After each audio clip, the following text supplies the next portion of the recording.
काय गंमत आहे नाही? मी निवडणूक लढवतोय हे ऐकल्यानंतर तुमचं पित्त खवळलं.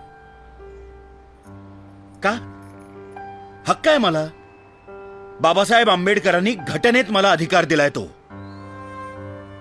खुनी, दरोडेखोर, स्मगलर्स हे तुम्हाला खासदार आमदार म्हणून चालतात, पण एक प्रामाणिक मराठी माणूस आज राजकारणात जातोय असं म्हटल्यानंतर जणू काय मी तुम्हाला नरकात आणि मसणात घेऊन चाललोय अशी प्रतिक्रिया का?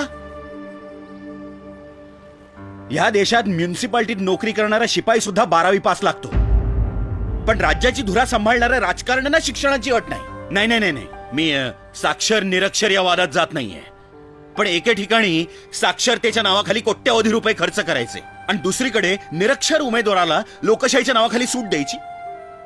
या सगळ्याची चीड न येण्या इतके शंड आहोत का आपण?